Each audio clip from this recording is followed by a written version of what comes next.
everybody. Welcome to another edition of Inside the Pigskin. I'm Scott Morgan, Roth, the Motor City Mad Mouth, hyper as heck. Be honest with that great group tonight. We got Stephen Reichel in the house. We have Candy Ebling in the house. Right? Hello, Stephen. There you go. Go out there and give me that old Philadelphia look. Okay. There you go. And I don't know what kind of cap he's wearing. We got Melfar not wearing a cap, but that's okay. There are a lot How of about great them beers on this. Bruins? Yeah, don't worry. That's a big How thing we're about going to those talk about. Bruins? Here we We'll have a go. big Southern California show tonight. And of course, we have Marvin Powell in the house. And Spot Marvin, on. did you play for Green Bay? I think also you played for New Orleans, right?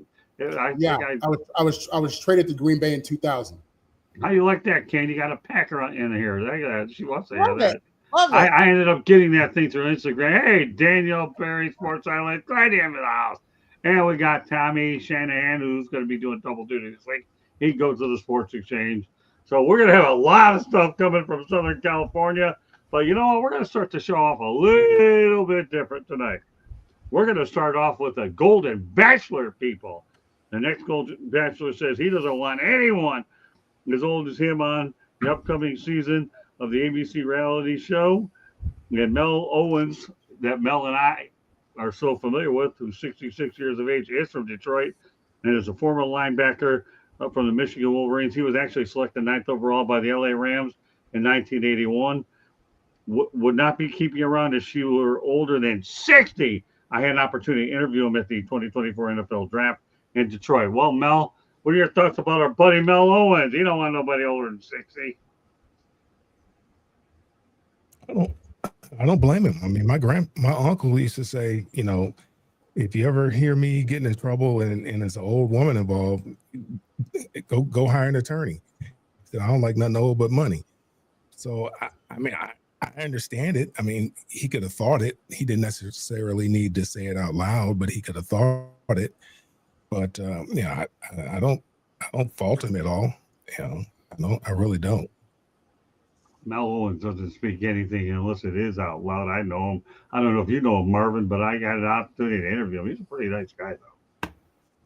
Okay, yeah. Listen, I hear him. All I see on TV are ED advertisements, ED medication. This man, listen, he got money. He got some medication. You want to get him a young tenderoni. I get it. He's Hollywood, man. This guy Hollywood. He's a successful attorney, I believe. And, now he's a TV star, and he got what you call options. He got options. So if he wants to put an age limit on it, hey, more power to him. Live your life. All right, Tommy, what do you think? If we're talking about a reality show and the dumbing down of America, I don't know anything about it. If you want to talk about football players named Mel Farr, how about that one? Mel Blount. But no, you ain't talking about Mel Owens. You're telling me you ain't talking about Mel Owens. That's okay. I don't care. But you get every knowledge so far. Mel Owens, stand out, University of Michigan. I know your favorite school that isn't wearing green and white, right? What I would expect from a Michigan guy on a dumb reality show. There you go. That says enough, Tommy. Don't worry about it. You didn't have to say a lot, but you said enough. That was good. All right, Candy. These reality shows, the Golden Bachelor. I mean, it's real. Is it reality or is it? It's entertainment, and that's what it is. But good for him. Hey, everybody can pick who they want to be with, and if he wants to put an age limit on it, go for it. But would I ever like a show like that is very out there. I don't know that I'd ever want to be that public like they are on the show. But hey, some people, he's got money, he's a lawyer, he can do it. Good for him. I mean, people watch that like that. They watch it. Good for him. Steven?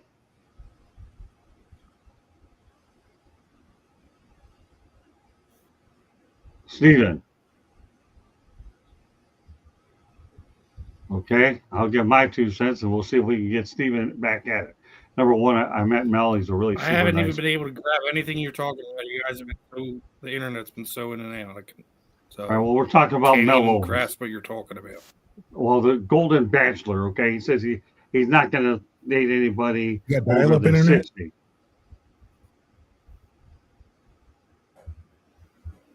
All right. Did you get that part, Stephen? He's having I internet. got it, but Do you understand it? I got nothing for you, brother. Okay, that's good enough. Okay, that's good enough. He's got nothing for me. Don't worry. Don't worry. He'll have plenty for me on the next topic. You know, this might be a little bit older than he's able to handle anyway. Anyways, the bottom line is I did get to know Mel Owens really well. And considering he is a successful attorney, played in the NFL with the Rams, the guy can give it every one. The only reason I'm bringing this up is because of him and the fact that I got to know him real well during a one-on-one interview, which you can actually see on the South Florida Tribune YouTube channel. We got into a lot of things. We talked about his career at Michigan and what he's done afterwards. And I think the one thing that we can all appreciate on this panel isn't what you do on the field, but it's what you do after your post career. And that's the one thing that Mel Owens seems to have figured it out. So, Marvin, anything you want to add to that before we go on to Yeah, some big upset? I played with Melo. Oh, did you? Yeah. What was that I like? did. Okay. What kind of a teammate was he? Folks are real nice. When we traveled to Germany, his dad and his mom and dad hung out with my mom and dad. You know, it was, you know, Melo was a good dude, always a good dude. Yeah, he's really one of the. Yeah, I don't watch those reality shows myself, but when I saw that he was involved, I had no choice. I wanted to bring it up, and I know Mel Farr told me that he had a connection with him before. And since there is a little Southern California business out there, why not? So, but that said, we'll continue to go on with something I know a lot of people do know about, and that's the UCLA Bruins. Okay, yes, this will be a big Southern California show, and we're going to talk about the upset that probably went out there and may have James Franklin in a boatload of hot water, and I mean a boatload of hot water. And there's a lot of layers to this bad boy. There really, really, really is. And we'll actually talk about the fact that James Franklin, first of all, falls to 4-21 against top 10 teams as the Penn State coach. That's not item number one. But now here's a bigger picture of this. The UCLA Bruins have no permanent head coach, offensive coordinator, defensive coordinator going that was actually going into the game. So the people that I'm referring to are Deshaun Foster, Tino Sunseri, and the defensive coordinator Ayaka Malloy. Now, for UCLA, they're the first 0-4 team to beat a top 10 opponent since 1985. Three coaches actually were filling in, and I already mentioned the interim people. But let's stop the winless jokes, people, about UCLA. They defeated Penn State 42-37, and prior to the game, the Nittany Lions' 34-game winning streak versus unranked opponents was snapped. Hats off, though, to 33-year-old head UCLA offensive coordinator Jerry Neuheisel, who actually called a heck of a game. And I know his dad, Rick Neuheisel, was cheering like you couldn't believe. So with that said, okay, as we talk about it, quarterback Nico Lamaleva went 17 of 24, 2 touchdowns, no interceptions, 13 carries, 128 yards, 294 total yards. He had 5 total touchdowns, and UCLA was the only team going into the game that hadn't led a single second. Boy, that's an awful lot to go out there and digest. We'll start off with you, Mel. What are your thoughts about what took place with the Bruins at the Rose Bowl? I was pleasantly surprised. I was at work. Yeah, I was pleasantly surprised. I was at work and wasn't watching the game, to be honest with you. I think I got an update on the score. I think it was like 14-0. I think I saw. I think it was 14-0. I said 14-0. What's going on? Then I turned on the game. It looked like a whole new team out there. It looked like they went to transfer portal and got a whole new group of guys out there, because that didn't look like the same team from. And I didn't watch much of them the first couple of weeks, but that certainly didn't look like the same team that was out there the first 4 weeks. That looked like a different team out there. They played inspired football. They played complementary football. They looked like they were having fun. I really expect Penn State to be. I expected Penn State to be upset because they had just lost to Oregon. James Franklin has had a difficult time beating these ranked opponents. I didn't think they would overlook UCLA. Obviously, it seems that they thought all they had to do was show up and that would be enough. But when they got there, they found out that they were in a dogfight, and I was pleasantly surprised. And UCLA got out early and just hung on there and came out with the W. And I think it's great for those kids. You know, Rick Neuheisel, who's Jerry Neuheisel's dad, was leaving UCLA as I was coming in. He used to come around and he used to help coach and stuff like that. So I know Rick very, very, very well, and was really, really happy for him. I can understand, you know, being a father, how he can be, you know, how he's so proud of his son, and his son, he's where he wants to be. And that's, you know, he said in the press conference that, you know, he loves UCLA, and you could see that he loves UCLA. And I'm glad the kid got an opportunity. When I heard they fired the offensive coordinator this week, I'm like, oh my God, they might as well just mail it in, man. I mean, what are they going to do here? And they said they're going to let him call plays. I knew he really never called plays before. But boy, was I pleasantly surprised. Different teams showed up. You know, hopefully this carries over.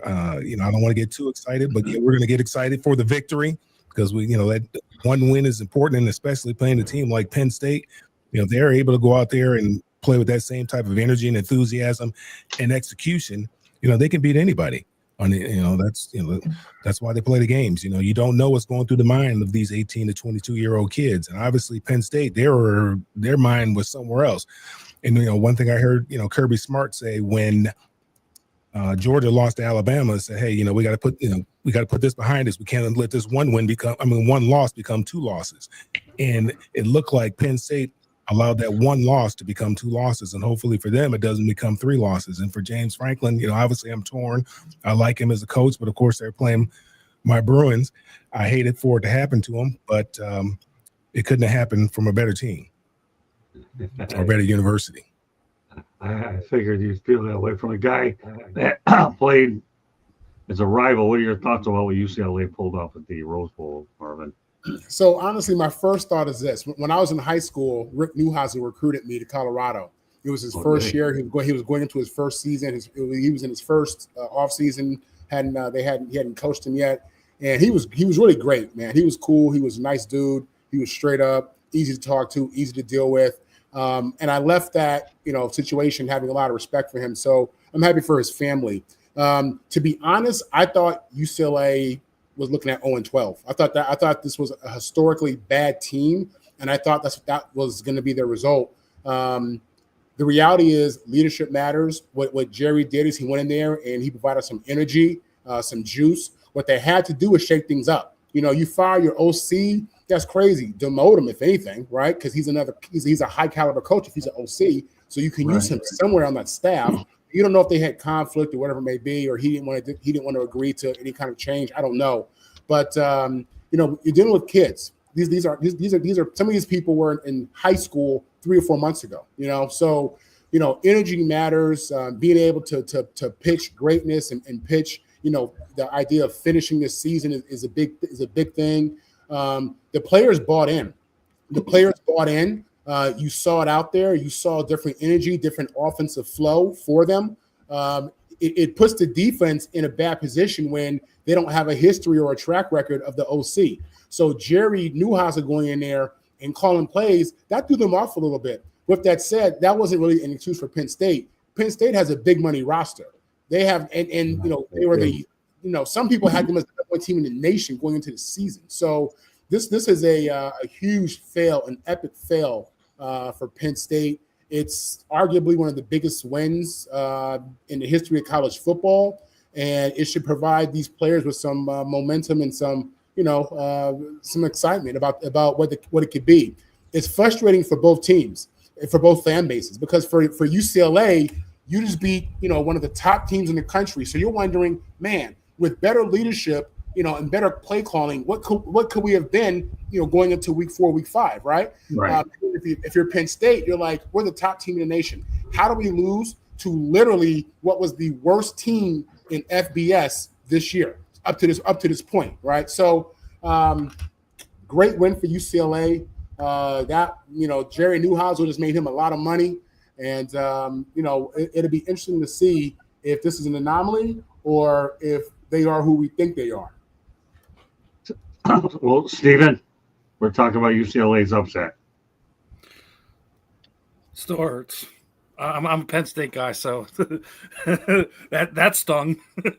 But listen, as we say, any given Sunday, any given Saturday, it doesn't matter where your program is. You downplay how good the other team is. You underestimate them in any way. They tend to be the underdog fighter. They tend to punch you in the mouth, and you're in a dog fight that you weren't ready for because you thought these guys were cream puffs. So I think when you look at it from the UCLA side thing, obviously it's something they can hang their hat on to show that, hey, we're not the third cousin twice removed out here in California. We are a good team. We are a good program. For Penn State, that stain ain't coming off. That stain ain't coming out. It's set in there. It's done. You can't take that back. You were tracking to be one of the top two, maybe three teams in college football. Now we should start looking down there in Miami because it's looking like it's the Miami right now. Obviously, we're 5 weeks in, so can't really say too much about it. But that's if you're a Penn State alum, that's a kick in the gut. Yeah, we'll talk about the Miami Hurricanes in a couple of minutes. Tommy, this upset was big. What are your thoughts on what actually happened? Yeah, it's baffling. Of all the post game and highlight shows during the week, I haven't heard a explanation to explain what happened. Because like Marvin, I think Marvin said it looked like they were on their way to an 0-12 season. A lot of people were thinking that. And I know James Franklin's taking a lot of heat. But let's not forget they paid Jim Knowles, the defensive coordinator, $3.1 million to come over from Ohio State. The guy's getting paid $3.1 million, and they give up 45 points. You can see the offense coming up flat. That's part of football. And the defense getting beat on some plays, but 45 points. Jim Knowles needs to be held accountable too. The only thing I can think of is, we'll touch on this later about the Florida Gators playing unlike they had earlier in the year, is, we're paying these guys now.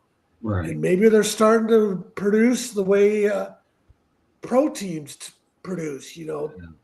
Bad pro teams sometimes beat good pro teams. Look at all of a sudden New England was able to beat Buffalo. So maybe it has something to do with the players being paid now. Some are ready to play, some aren't. And it's baffling. I hope for at least 1 week they return to their old form. And then after that, I wish them well.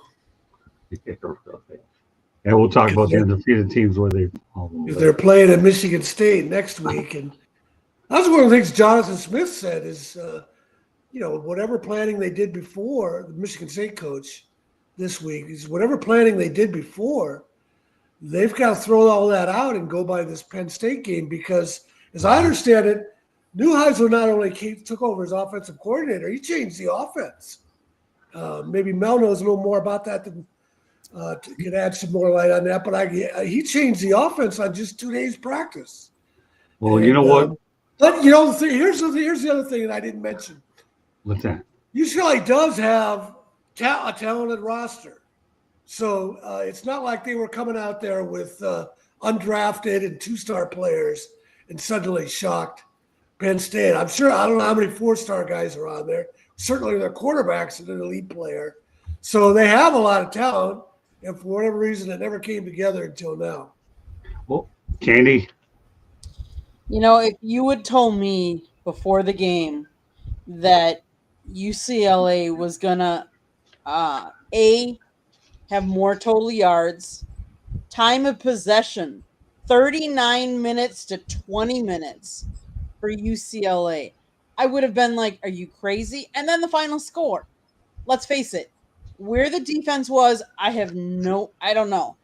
Like for either team, I mean that's a pretty high scoring college game against two teams that we thought were going in opposite directions. But maybe UCLA said, you know what? We have pride. We just got two of our coordinators fired. Maybe we need to step up as a team and play better.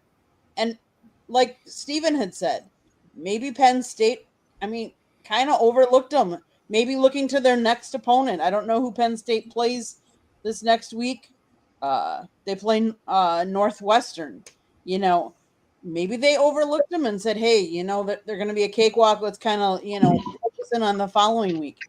I don't know. But like someone said, any given team can beat any given team on any given day. So that's why we play the game, right? That's true. Well, the one thing I should ask everybody on the panel, and that's this, okay?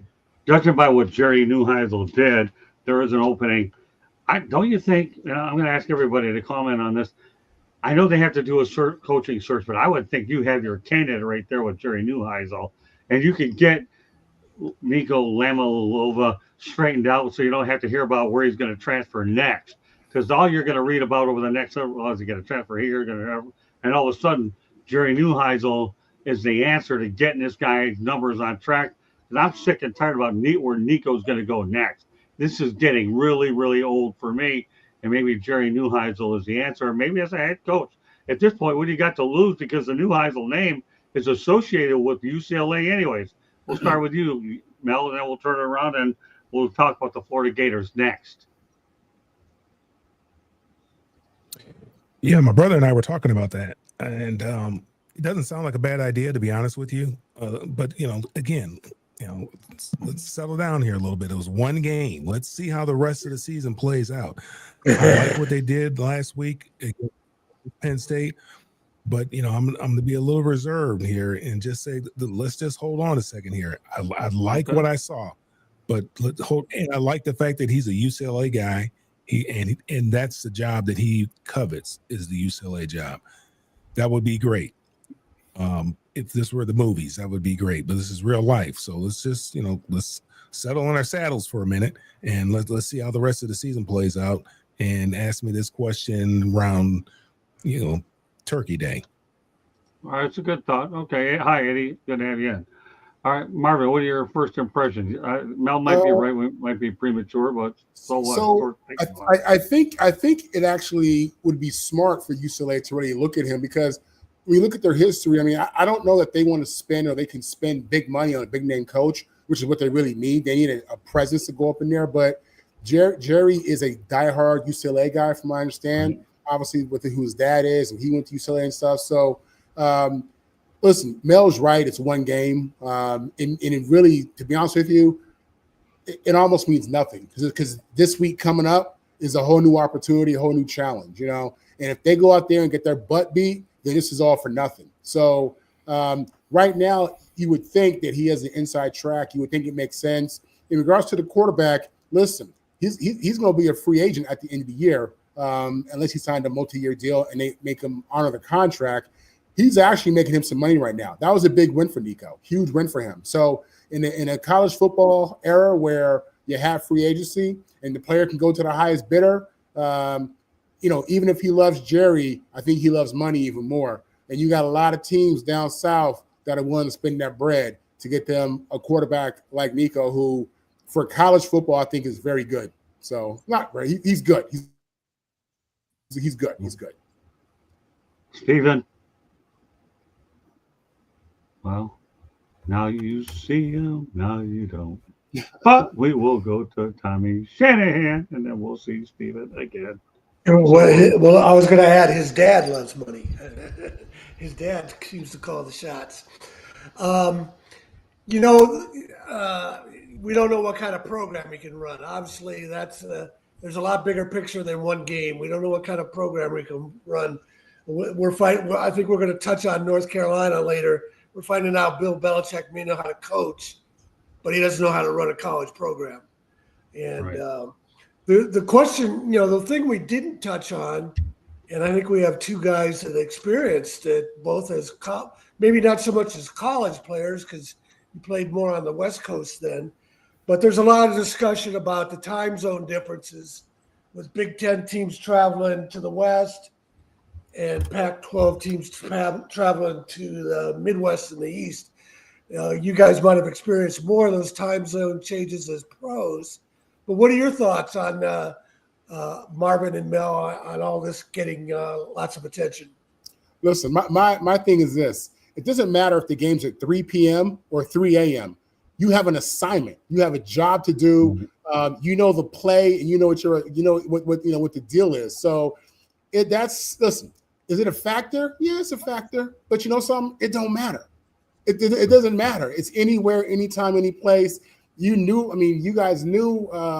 These teams know that these games are going to be early. They try to prepare for it, flying in early and all that stuff. But at the end of the day, that's an excuse. That's an excuse to me. It's a factor, but it's an excuse. Yeah, the one guy that seems to be talking about it more than anybody is Mick Cronin, the basketball coach. Well, he's really talking it up. So it's a fair question, but again, when UCLA joined the Big Ten, they knew that the travel situation was going to be one of those challenging things. So if you're going to take the money, then you have to bite the bullet, and that's what they're doing. All right, Stephen, Jerry Neuheisel, real quick. We'll let Candy, and then we're going to talk about the Florida Gators. And yes, Eddie Pradley, UCLA players look like they were playing much better under Skipper than they did under Foster. Go ahead, Stephen. Stephen, some thoughts about Jerry Neuheisel. I haven't been anything you guys have been talking about again. Okay, go. All right, Candy. So it's one game, and you can't judge anybody, I don't think, on one game. Yes, the question would be to me is, who's the best candidate out there? Who's out there? Who's available? That matters. Does it matter that he loves UCLA? Of course that matters, because someone that loves that team is gonna do better and do everything he can. I kind of equate it to like Mario Cristobal down here in Miami. He played for Miami. He wants to keep that tradition, alive and strong. But then again, who is the best qualified for the job? So does he have a shot? Of course he does. But this, again, was only one game. We'll see how he ends, how he does this next week and going in, and we'll just see where it lands. Yeah, well, I think Mel summed it up. Turkey Day is a good barometer. All right, let's go down and talk about the Florida Gators. They're a big part of this weekend. Unranked Florida Gators defeated Texas 29-21. Let's get off Billy Napier's back already, people in Gainesville. Come on. Really? Seriously? Really? Or the way my hat says, seriously? Really? Seriously? Give me a break. This guy, to me, needs enough time. I know that everybody, since Urban Meyer left, all you're thinking about is signing the next Urban Meyer. Like, give Billy Napier a break. Let's talk about what happened here. And Steve Spurrier was very outspoken on the hype of Arch Manning. They've got Arch Manning already winning a Heisman. And he also goes on to say, if he was that good, how come they let Quinn Ewers play all the time, and who was drafted by the Miami Dolphins? So that's item number one. Now, Steve Sarkisian had an answer, for his credit, saying Sark fires back at calling Texas for not having a Power 4 win. Have them go play at Ohio State and the Swamp, see how they do. Oh, my goodness. Sark, that to me is the most interesting comeback, what it is. But here's what we have to understand. First of all, Tommy, let's talk about the performance that the Gators had, okay? Give them their due. They came up ready for this football game. Yeah, it's like I said earlier about UCLA. They've got talent, and we seem to have crossed over into a pro football era with college sports, and it's harder to predict. There seems to be more balance. Maybe that's part of it. With the NIL money and revenue sharing, there seems to be more balance. You certainly don't have what it was with Alabama when they were 5 deep with 5-star running backs or whatever quarterbacks, and Alabama just had a clear advantage on talent. The talent may be spreading out more, and Florida has. They got to have plenty of 4-star and 3-star players. I don't know how they can, and for whatever reason, it's just harder now at the college level to win consistently every week because the talent might be closer to each other than it's ever been. Mel? Well, I think it's harder to win, obviously, because they're playing bigger games now. They're playing meaningful games earlier in the year, and it doesn't seem that Arch is him. I think they put a lot of stock in him being, Heisman Trophy front runner. They basically already gave him the Heisman Trophy before he even really showed us anything. And he's having a much more difficult time adjusting to the college game than I think a lot of people had originally thought. So, you see why Quinn Ewers was, why he had the keys to the building all this time, because Arch just wasn't ready. And so they're having a difficult time to getting consistent play out of that position. If you don't have consistent play in that position, you're going to struggle. And you see that with Texas. And, a lot of people have been very, very high on Steve Sarkisian. I know he coached over there at SC. I've never really been high on him as a coach. And I think, he's getting a little bit complacent. I think he's starting to believe a lot of the things that people are saying about him, that he's a genius, he's a guru, quarterback guru, offensive guru, all those different types of things. I never thought he was, Nick Saban or type of coach, or even Kirby Smart. I thought he was an okay coach. I never thought he was what everybody was proclaiming him to be, and I think it's starting to show now because we know he has the talent. Because they spend big money down there in Texas, and it's starting to catch up with him now. Now the first couple of years, they beat Alabama or played Alabama real close. That's easy. Everybody gets up for Alabama. And you're going to catch them every now and again. You're going to catch them, and you might beat them. But now they have, it's not fun when the rabbit has the gun. Now the rabbit has the gun. They're no longer the rabbit. So they're the hunted, and it's a little bit different when you're the hunted, and they're not. You got to understand the mindset that you have to have week in and week out when you are the one that's being hunted. You have to go out there and be prepared to play and execute every week in and week out. Not sometimes, not most of the time, but you have to be able to execute all the time. And you're seeing that Texas is just not doing that. Marvin? So I think with Florida, I think that the bigger question or the bigger issue really is we're seeing the impact of the transfer portal and how teams are losing depth. And you don't have these teams being able to stack position groups because of that. A lot of players at these big schools are going to other big schools. Some of them are going to lesser schools. So what you're seeing are some of the lower FBS schools be a little bit more competitive. And you've seen that already this year where some of these SEC teams have struggled against lower FBS schools because they now have guys who were recruited at 4 and 5 star who bounce down. So with Billy Napier, I think he's a good coach. I think that people need to change their expectations. I think this is the year where people needed to really change their expectations of teams and be more open to let's play it out and just see what we have. Because, Georgia isn't the same. Alabama isn't the same. Ohio State and Oregon look pretty good, but even the jury's still out on them. But a lot of these teams, there's a lot of parity. So I think Florida fits right into that.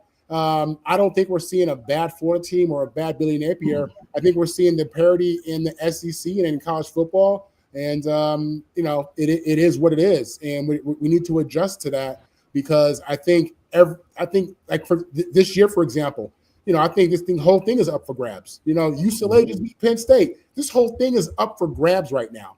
And you're going to have teams with 2 and 3 losses in the playoffs. You listen, when you may get a team like UCLA who's 1 and 4, runs the table, beats top teams and gets in there. So you never know how this plays out. Right. I think it's wide open for Florida, and I think Florida still has an opportunity to be competitive. Yeah, great points all the way around. What people have to understand is next year a lot of teams are going to be playing 3 non-conference games and 9 conference games. You think it's complicated? Now wait till you see next year. And not only that, when you also look at the fact that when Texas and Oklahoma came into the Southeastern Conference, they're going to find themselves a culture shock in this conference, and that's exactly what they're getting hit. It's not the Big 12 anymore, where you can get by with 1 or 2 losses. They're going to be facing heavy hitters every single day. Candy? Let's face it, Florida was embarrassed from their results against Miami. They were upset, they were mad, and they were motivated to go into Texas because they thought everybody was like, oh, Florida's a pushover. Look at how Miami manhandled them for a while. Look at how the defense stacked up against Florida's offense. Florida was possessed and motivated to go in and to be competitive with Florida, and not just, with Texas, and not just competitive, but they fell out of the top 25. They wanted to show people that they could do better, and that's exactly what they did. They went into Texas and showed everybody that they could compete and beat Texas.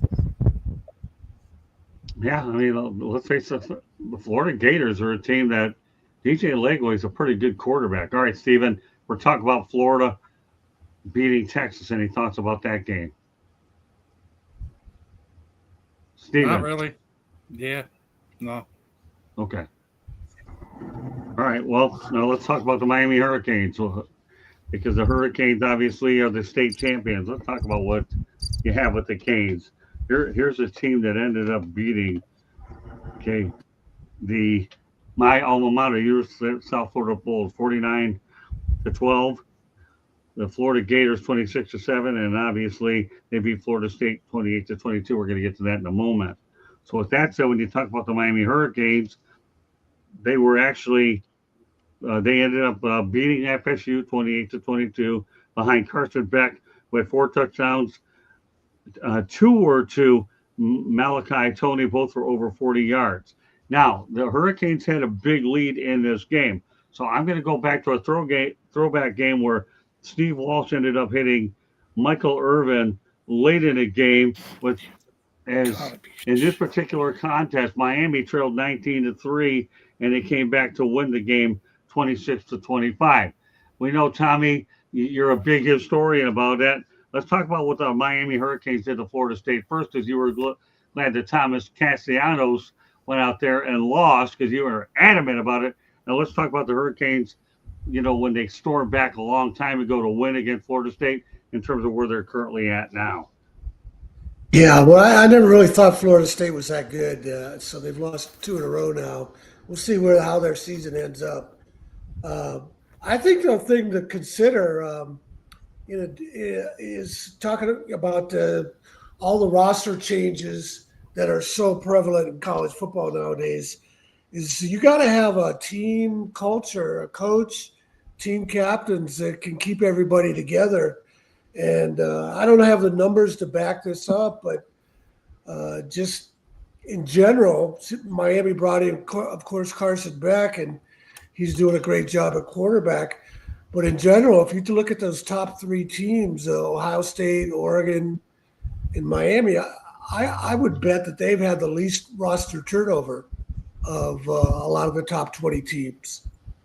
So that would be the thing that I would be looking at. One reason Miami's doing so well. Mel?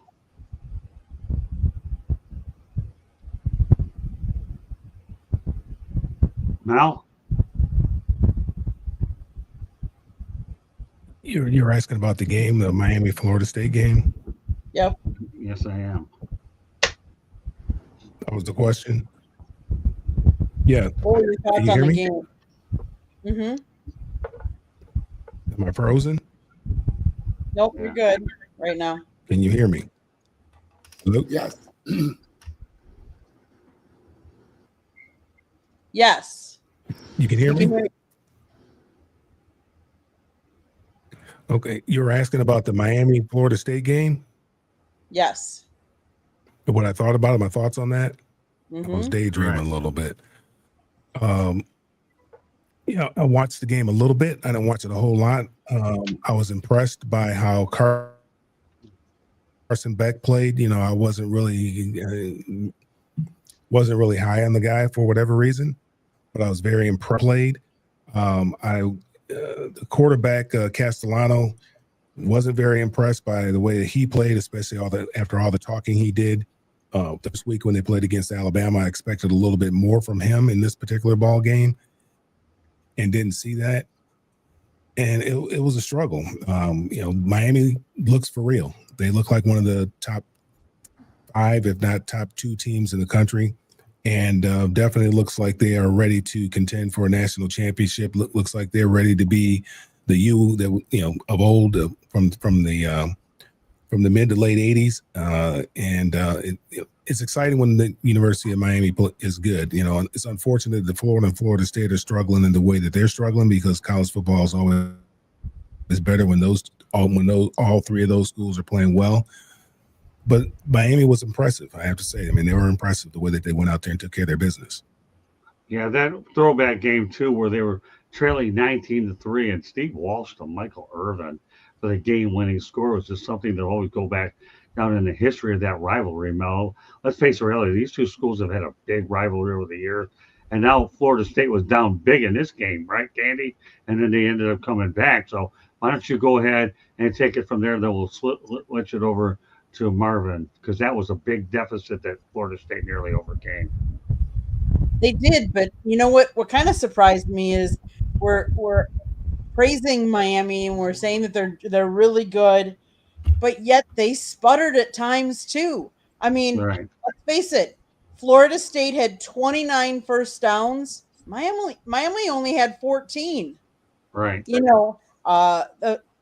Florida State had 404 total yards. Miami had 338. Time of possession is pretty much the same. Now, where some of the differences are. Here's one thing I'm going to say. Florida State had 2 fumbles, one that they actually lost, one that they didn't. But the one thing that surprised me about Miami, and Miami's had problems with this, 13 penalties for 114 yards. If they want to be number 1 and going for the national championship, there are some things that they really do need to do to clean up. At times they sputtered, and they've sputtered in a couple of the games where they had really good drives, and then they had drives that I'm like, what happened? What happened to the offense? What happened to them? So, Miami is for real, yes, but are they as good as their record says? I'm not convinced just yet. Well, think about this. Mario Cristobal was born on September 24th, 1970. Recently had a birthday, and now his birthday is going into the bye week. This guy here is certainly sitting 5-0, won a state championship, and he'll have a bye week and he'll have a couple home games coming up. So, Marvin, as you evaluate the Miami Florida State game and look at the history of that game a few years ago when Michael Irvin and Steve Walsh connected, then you look at where we are at the current. What are your thoughts about where the Miami Hurricanes are now and what occurred back on that particular day? Listen, Cristobal comes from some of the greatest eras of Miami football, winning a national championship, being an All-American. He understands that culture without question, and he's bringing that culture back, and that's what you see really. They look like the teams from the early '90s and the '80s when I watched them, to be honest with you. And for me, what's really impressive is Carson Beck, when he was transferred, and there was you had questions about what are you going to get now, like, what are we going to see? And I'm hearing some of these experts, pundits saying he's back into the first round now, just based on how he's playing. So if he continues to play at that level and they continue to win, this is a 1-0 type of season. You don't care about the rest of the season. You want to win this week. And they've done that every week for 5 weeks. And the fact that they're the state champs tells you that these guys are serious. Listen, there is talent at Florida State. There is talent in Florida. Miami just beat both of them. Miami is the real deal. Like anybody else, they can be beat. Candy just pointed out some of their issues. They can be beat, but they got to start an 11 on both sides of that ball. The defense is real. The defensive ends are real, and I think that based on their schedule, from what I saw, from what I can remember, I don't know they have any juggernaut stuff. I think they beat some of the best teams that they had on their schedule. So for them can these kids keep it together? Can Mario keep these guys focused week after week? And if they can do that, I mean, they're gonna have a nice ranking, a nice seeding in the playoffs. Yeah, you're right. Candy, you can look up the schedule. Tom, you already commented on this, right, so far? So Candy will look up the remaining schedule. Schedule is they play the 17th at home versus Louisville, the 25th at home versus Stanford. They go November 1st at SMU. They come back home, play Syracuse. They are at home versus North Carolina State. Then they go to Virginia Tech, and they go to Pittsburgh. Okay, something? I take that back because some of those programs are respectable, and some of those those aren't cakewalks. I mean, you're going to have to really respect VTech. You're going to have to respect Syracuse, Pitt. There are some teams on that schedule left, so we'll see. But I think I believe the U's on the right track for real. I couldn't agree more. Well, speaking of Syracuse, the ACC is buying Fran Brown and Syracuse $25,000 for feigning injuries and an upset win over Clemson. As if Clemson needed any more excuses to lose the game, giving fake injuries. Get real out there. Fran, $25,000 for faking injuries. You're way better than them. Why did you have to do that? $25,000. Who's fitting the bill? All the journalists should get a degree out of there. All right, Marvin, you can take the lead on this. Yeah, that's been going on since the beginning of time. Ever since timeouts and all that's been instituted, you've had coaches strategically tell players to get down. So that is what it is. Finding him, the guy's a Division I head coach. That guy makes millions. He's not worried about 25 G's. He'll do it. He'll do it again. If that's all it costs, just for that, he'll do it again. If the timing is right and the situation dictates, that's chump change in a situation where you're trying to win the game. So yeah. I don't have a problem with them finding him. I think what he did is already within the culture of the game. I think it's just part of the strategy, part of the chess that these coaches play, back and forth. So it's part of the chess match. So, I don't look at him any kind of way negative. I don't have an issue with him being fined, and you're going to continue to see that at the college level without question. Yeah, well, Dabo Sweetie, let's give him another excuse to lose the game already, although we'll get to him in a little while, what he did to Belichick. Now, what are your thoughts about Fran Brown and the feigning injuries? Yeah, if it's not my mistake, or if it's my correct understanding, they actually find the school, right? If I'm not mistaken, whatever the case may be. I looked up, when I saw the topic there, I looked up to see what it was all about. And I thought they put rules in place to stop this. So is this the rule that they put in place to stop the faking of injuries late in games?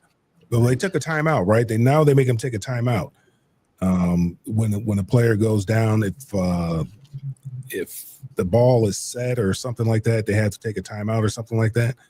I mean, I don't understand it. I mean, I really don't understand the faking injury thing. I really don't. So I don't have a whole lot to say on it. I mean, if he's playing by the rules, he's playing by the rules.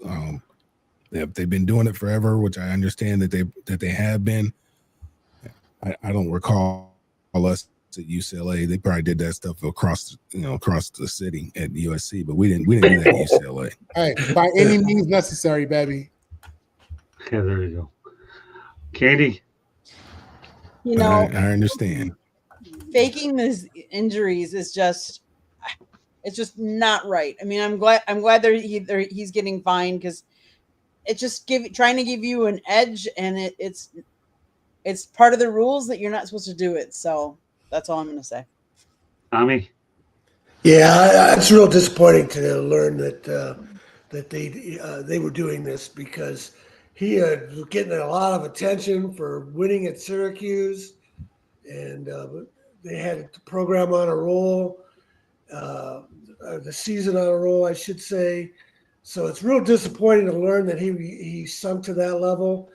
And the other thing is, I just double checked this. The final score, and I remember the scores coming across the bottom of the screen when I was watching the other game. They were always in charge of the game. The final score is 34-21, but Clemson scored a touchdown in the fourth quarter when it was 34-14. Right. So to me, all he did was take a decisive win, was something they didn't really need to do. And that really disappoints me in him. And I think it'll follow him.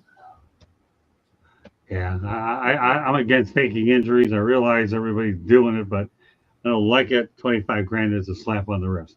Now, every week I like to talk about a small program. I'm going to give Sacramento State football there too. And here's why. Because athletic director Mark Orr says, I think it's a great opportunity for our university and our entire Sacramento community to have a big time FBS football right here in Sacramento. And what's also interesting about this whole thing is that Shaquille O'Neal has been named the general manager of Sacramento State's men's basketball. As I understand it, it's a non-paying position. Maybe he'll be able to go ahead. I know it's not that he would be paid from them anyhow, but Sacramento State, to be honest, it's still pretty good when you see that, they're a Bay Area type of team trying to get in. I think, if I understand it, Candy will research it, trying to get into the Pac-12. But I'm really happy to see a school like Sacramento State, Mel, be able to take the plunge into FBS, and they seem to be going about it the right way. Marvin? And the more the merrier. Yeah. Listen, these colleges are for profit. NIL is big business. Gambling's booming. Sacramento State is a business. Don't get it twisted. There's all kind of opportunities there. And I think it's great to see a smaller school, college sports is full of traditional powers. It's all the same characters, so it's always good to, get that first Boise State story. Remember when Boise State really first hit the scene like 20 years ago? You kind of rooted for them because they were nobody. This is what you're looking at here. I saw that they have a top quarterback. They have a top quarterback right now, I think, a transfer. And they have Shaq in there. Obviously, he's a big name. So if they can put together some NIL packages, I'm sure Shaq can do some smooth talking and get them some ball players. And you're going to see Sacramento State, trying to get into that Pac-12 to get some of that big-time money that's coming in. This is big business, baby. Capitalism has no mercy, and college football is nothing but profitable. Yeah, and there's no question. I think that the football program is heading in the right direction. It really, really is. So if they get a piece of that NIL and they become a lot bigger, Sacramento State will be a team that we'll be talking about a lot more, both not only basketball, but football-wise. All right, Mel. Yeah, it's probably a little bit easier for them to do it basketball-wise because you don't have as many players. You don't have as many players that you have to pay, and it doesn't take as many players to change the program. You look at what Larry Bird did when he left Indiana and then went to Indiana State and what he was able to do. So if they're able to get one guy and you got the guy there, you got Shaq, he can get, anybody. You get one guy there, and then you have that kind of Gonzaga, kind of story where, a program comes from nowhere and all of a sudden, year in and year out, they're extremely competitive. And then they can work on that football because that's going to take a little bit more time because that's a lot of money. You got a lot more players. You got 100 guys now, I think, on scholarship now. Then you got to pay these guys as well with the $20 million or whatever the case may be. That's going to take a little bit more time. But basketball, they can get on the map immediately, especially when you have a guy there like Shaq. Tommy? Well, with football, I don't think I want to say they can't do it, except they might be able to do it because they have some kind of big-time booster with millions of dollars who's willing to spend it. And we can see what's happening at Texas Tech, where they have a booster who's opened up the vault and is paying guys lots of money, and they're getting big recruits. But other than the booster getting a lot of players with his money, with his open pocketbook, I don't see him doing it in football. San Diego State always thought that they were going to make the jump. When they had Don Coryell playing chess against everybody else with checkers when he was at San Diego State, throwing the ball like no other program in the country. But when the Coryell moved on to the Cardinals and later the Chargers, of course, when they tried to make the move up to the Western Athletic Conference and Mountain West, they've never been able to do it. They can't recruit in the shadow of USC and UCLA. Fresno State has always plateaued when they've made an effort to go into the big time. So I don't think a football program can do it. Boise State is the exception rather than an example. And part of that is, they're the number one team in their state, number one university in their state. And they hit it big with Chris Peterson as the coach. They won the lottery with him as a coach. But basketball, of course, is a different story. And San Diego State has shown that in basketball there. They are able to compete at a national level in basketball, but they've never been able to do it in football. Tom, don't forget about South Florida, FIU, right. FAU, smaller right. programs who, got a coach and had momentum and just blew up, for a season or so on the national scene. So, you never know. You never know. Excellent point, Marvin. Yeah, season or so, yeah, but as far as a steady program, I don't see it. Look at FAU. Look at South Florida. Who were they, 40 years ago, right? They weren't part of the traditional college football talk. They are now. Well, but off and on. But it's not college fans now. They know FAU, they know FIU, they know South Florida. They know Boise State. You know what I'm saying? So, Sac State has a long way to go. I hear you, Tony. They got a long way to go if it's going to happen. But you never know. All right, Candy. Sacramento State is an NC2A Division I school, but its football program is in the Football Championship Subdivision, FCS, while its other sports will be moving to the Big West Conference as a full member starting July 1st, 2026, solidifying its status in Division I. The university had attempted to move its football program to the highest level of Division I, FBS, but was denied a waiver request by the NC2A as it lacked conference affiliation for football at that level. Now, they did try to go in. They had a long shot bid to join the Pac-12, but that was officially over. They withdrew that because they're going to the Big West. Sacramento State will be an independent in football at the FCS level at this time. So I'm glad you got clarity on that. The Big West is where they're headed. But yep. I know there was a time where they were talked about going to the Pac-12. Yeah, and I just want to go back to a point that I made earlier about the Miami Hurricanes, the way they were able to get through the Florida teams. Because tell you one thing, to win a state championship here, by beating USF 49-12. I mean, Marvin, once upon a time, USF ended up beating Miami, and I saw coach lose his job. In fact, I saw Randy Shannon lose his job. And then the way Miami handled Florida, and now they're winning against FSU. They certainly are one of the best things they have going there. But I'm glad you had some clarity there. But let's stay with Sacramento State for a moment, because former four-star quarterback Jaden Rashada has been benched at FCS Sacramento State. He's on his third school in 3 years. The timeline actually he goes by, he committed to Miami in 2022. Then and then he flips to Florida and signs in 2023. Decommits from UF 2023, signs with ASU in 2024, enters the portal and goes to UGA in 2025, and then enters the portal and goes back to Sacramento State. My goodness, for a school trying to get traction, Jaden Rashada is making roughshod of this NIL and portal thing. Marvin, save this guy, would you? Yeah, this is really a sad story. This guy, he comes from the early days of NIL, which was just 3-4 years ago.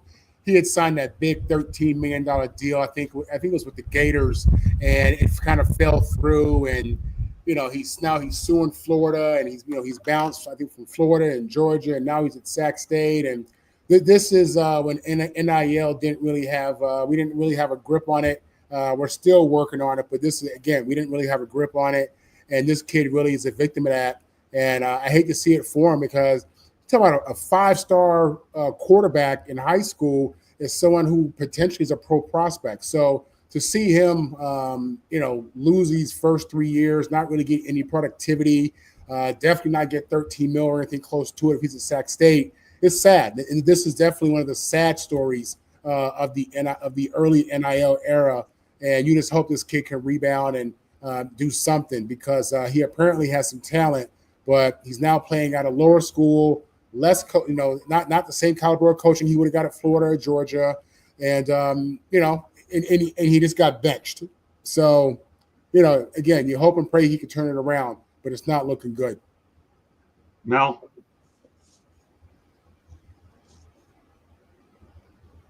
Yeah, this is an unfortunate story of the NIL. And it goes back to what I've been talking about for a while. Kids are they going to the school that they dreamed of going to when they were young kids, or are they just going to whoever's going to pay them the most money?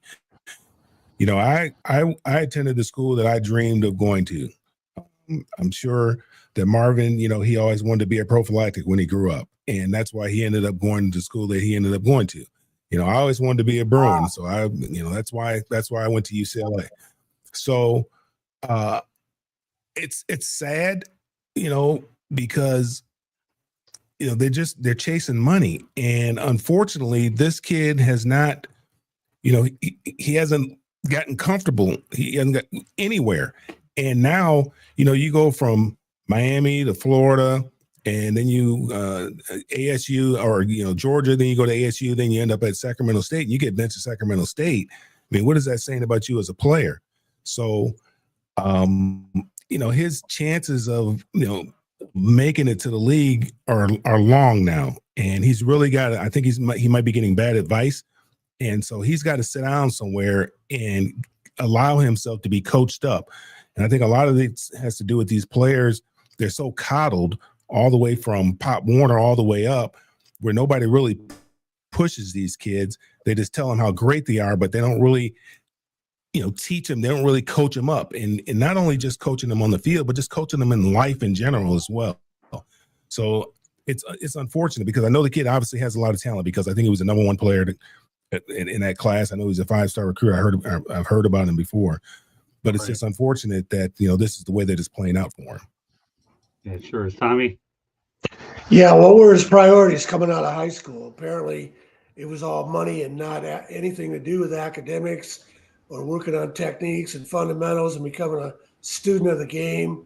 Or maybe he had, and who was in his ear? His dad, an agent.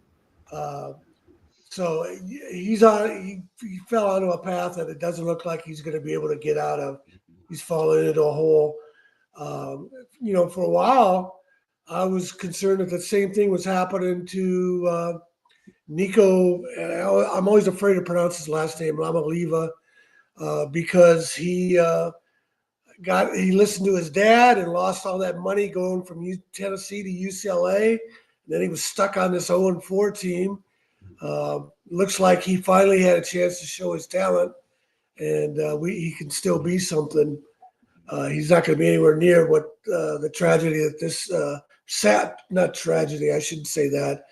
story that this Jaden Rashada guy is. Candy? I think Mel kind of hit something on like a nail on the head, that some of these kids that have come up, we keep telling them that they're so good and they're good, and they're not getting some of the hard-nosed coaching, we give participation awards now. They really need to coach them hard. And when I say hard, not over, I remember back in the day when I was playing tennis and I had a coach and we didn't do well. Then after the match or after the practice, we were running and touching lines and going and going and going. And you had to do so much after the practice and after the fact. I think, us putting these labels on these kids so early too sometimes hurts them as well. But it's unfortunate. You like to see recruits pan out, but then again, not everybody picks the right situation either. And that makes a difference too. And who you surround yourself with and around. Good points all the way around. I'll just say this as I close the topic out because I want everybody to laugh at this. Morris the cat had 9 lives. How many more does this kid have left? Seriously, Hey, really? we can't be mad at these kids for wanting to get money. We can't be that's the American way. Everything in society, everywhere. Their parents, TV, their friends tells them get money, get paid. It's the American way. It's what we do. The president said we're gonna make money. We're gonna make so much money. That's what these kids are taught. So we shouldn't be upset when they make these decisions. I'm just saying. I mean, I'm not upset, but he's running out of places to go. I'm not getting mad at him. No. I'm just saying we have to understand. And also, capitalism has no mercy. In college football, youth football is no different. These adults have created marketing businesses where they target the kids. They tell the 10-year-old, "Hey, you're 10 years old. You're the number 1 point guard in America." And you get, what I'm saying? Like, so, it is what it is. This is again, capitalism has no mercy. That's what it is. Yeah, I'll have to bring up capitalism in my next book. Marvin Powell said, "Capitalism is messing up college football." There we go. My main man Marvin. All right. Well, I think it's time for a little capitalism on our part called a station break. Go ahead, Candy. South Florida Tribune Publishing Company. We published a book. I have one copy right here. Here on the screen, Lessons from the Microphone, Tuning into the Enduring Wisdom of Visionary Leaders. It is written by our host, Scott, the Motor City Madmouth Morganroth. Talks about his 40-plus years in the industry and how it has changed. Go get your copy today. Available on Amazon, Barnes & Noble, Kindle, Google, and Apple Books. There's also a link on our website, www.southfloridatribune.com, where you can find a plethora of great content, so go check it out. If you'd like to listen to podcasts, you can find us wherever you get your podcast. If you want to advertise or sponsor any of our shows, call Scott 954-304-4941 if you have topic ideas. Either you can be in our chat room or you can email us if you don't want to be in the chat room. Email us at southfloridatribune@gmail.com. One last thing. If you see that red subscribe button in that lower right-hand corner, click it, like us, share us. Honestly, I don't know why you haven't done it already, but do it now and then turn on your notifications so you're notified anytime we go live so you don't miss any good opportunities to watch us. All right, Candy, thank you very much. We'll say one more college topic, and we have a few pro ones to go. Bill Belichick, our favorite person, got hammered by Clemson in Chapel Hill. 38-10, people. 38-10. And has lost his 3 games by 25 points. By the second quarter, the UNC fans left the stadium. Belichick and GM Mike Lombardi said their focus next year will be on recruiting freshmen. Tommy, is that going to work? Because nothing else seems to. Yeah, North Carolina's looking pretty dumb right now. $10 million they paid this guy. And his son is the defensive coordinator for $1.3 million.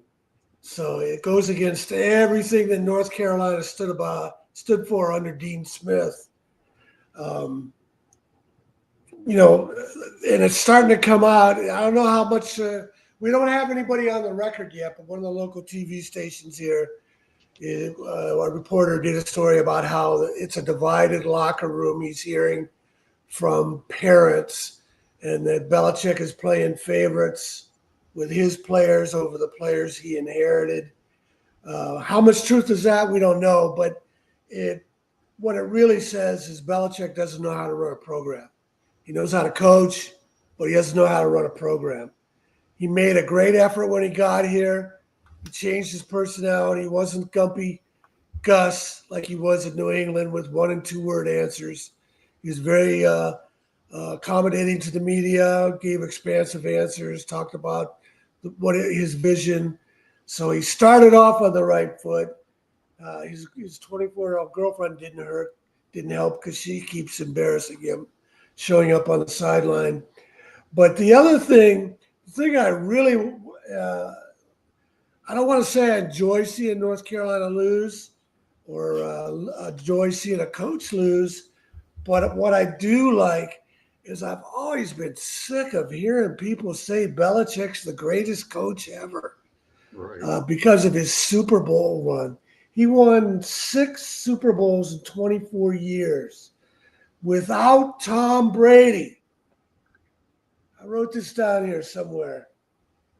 He was, he didn't have a winning season without Tom Brady as his quarterback. And how in the world did we forget about Vince Lombardi? Right. Vince Lombardi never had a losing season. He won 5 Super Bowls. They didn't have the Super Bowl for the first 3 NFL titles he won. 61, 62, 65 when they had to beat Cleveland and Jim Brown. And then he won the first 66 and 67. So essentially he won 5 world titles or Super Bowls in 9 years. He inherited a 1-10 team at Green Bay. They went 7-5-2 his first year. A bunch of those guys from a 1-10 team ended up in the Pro Football Hall of Fame because they played for Vince Lombardi. He spent 1 year as general manager because he burned out on coaching, and then he had to get back to it. He took over a bad Washington team, and in 1 season before he finally succumbed to his stomach cancer and died, he had a winning season. He never had a losing season, and he never had Tom Brady as his quarterback. 5 world titles in 10 years. I was getting sick of hearing Belichick's the greatest coach ever and fearful that someday some guy was going to say, let's rename the Vince Lombardi trophy to Bill Belichick trophy. Bill Belichick had 3 losing seasons at Cleveland. Nobody has Vince Lombardi's record. I'm just glad he landed in North Carolina so he can break Don Shula's all-time record. That's okay. Leave Coach Shula alone. Let him stay at the top. That's all I have to say about it. Mel?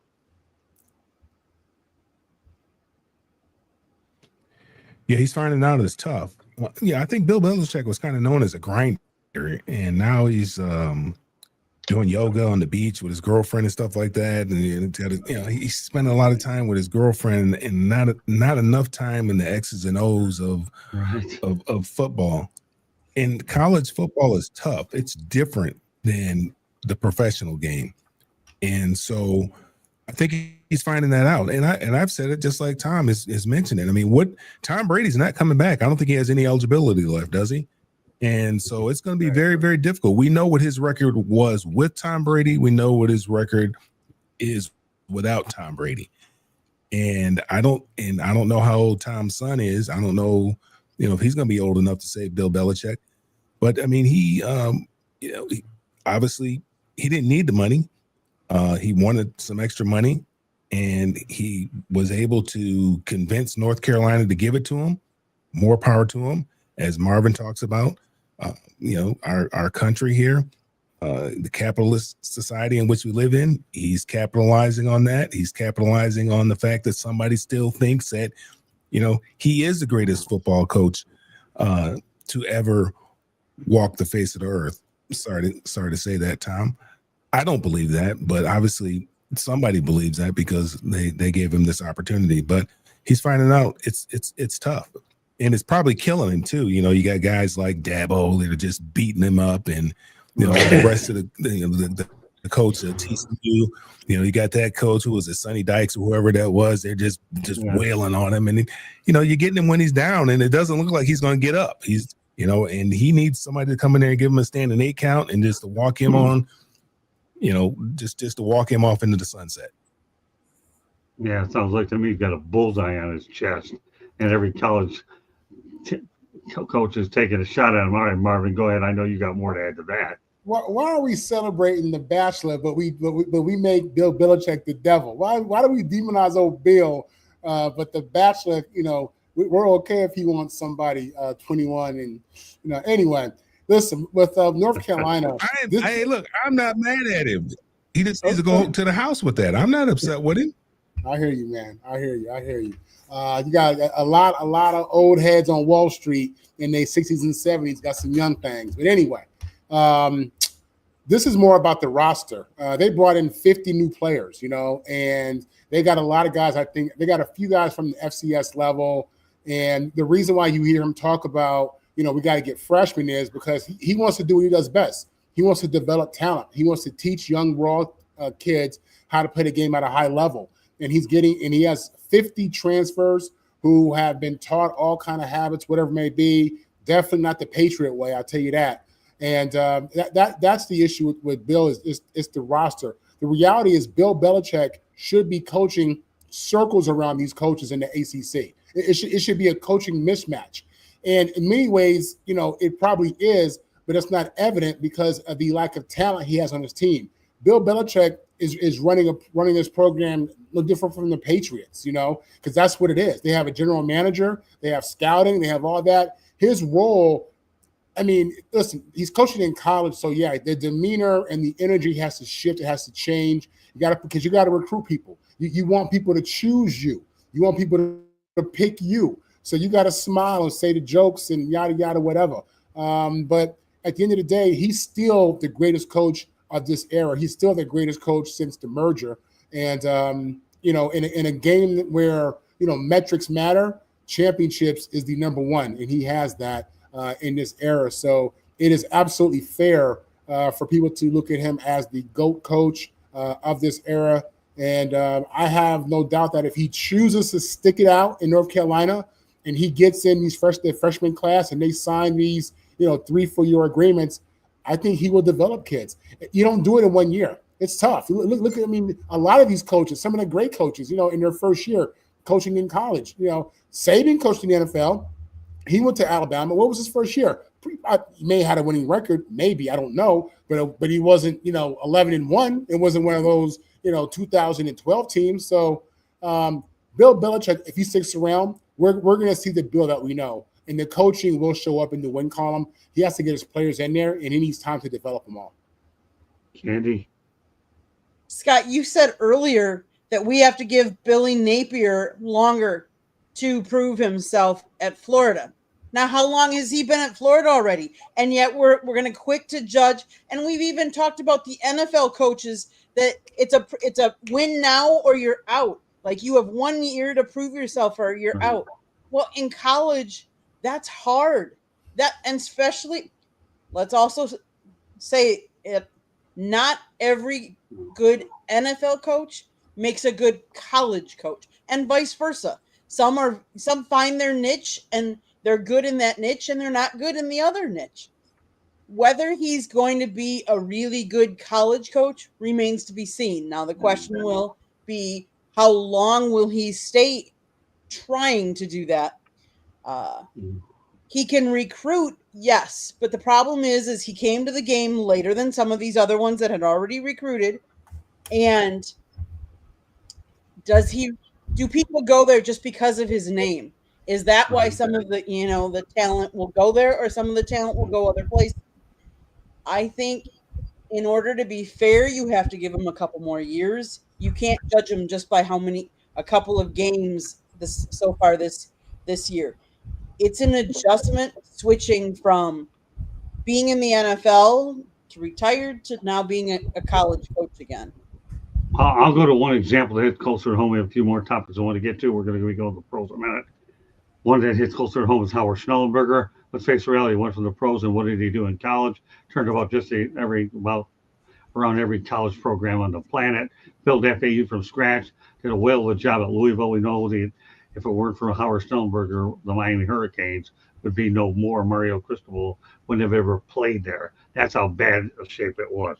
All right, well, you want to know a great place to get kickers? I'll tell you, but we'll preface it this way. The Tampa Bay Buccaneers defeated the Seattle Seahawks 38-35 on a last-second field goal. But get this. When it comes to kickers, the Grammaticos people, and there are a lot of them, the Grammaticos, are Tampa Bay's hometown kickers. We'll start off with Martin Gramatica, the Bucks, 1999 to 2004. Phil Gramatica, USF 98 to 2000. Nico Gramatica, USF to current. Santiago Gramatica was there from 2000 and 2004. And Gaston Gramatica is going to be signing on for 2026 going forward. Marvin, the Gramaticas, my goodness. And the Bucks beating the Seahawks by a field goal has a good field goal kick to it, doesn't it, when you tie the Gramaticas of this whole equation? Listen, the Gramatica family is each one teach one. That's what it is. It's each one teach one. And this is the family business, baby. It's family business. And, you know, I know for me personally, I know Mel can say the same thing. I lived in a house with somebody who was in the profession I wanted to be in. I watched him every day, talked to him all the time, got all the pointers I could out of him. I milked that guy for information. And my father was absolutely willing to give me all the information and pointers he can. And there's no different in that family. I don't know them. I haven't met them.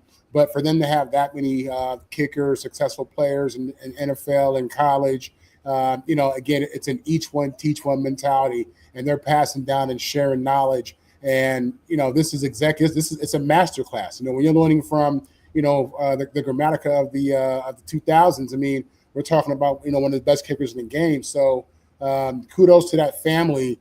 And, you know, I'm happy to see them carry the tradition on. Again, family business. Sure is. Mel? Yeah, that's kind of neat, you know. And kickers, they're getting paid about what running backs get paid, so that's not a bad deal now. So, you know, but if I would allow my kids to play, that would probably be the only position. I mean, my grandkids rather to play. That'd probably be the only position I would let them play. But yeah, that's great for them. Obviously, you know, they're doing something right.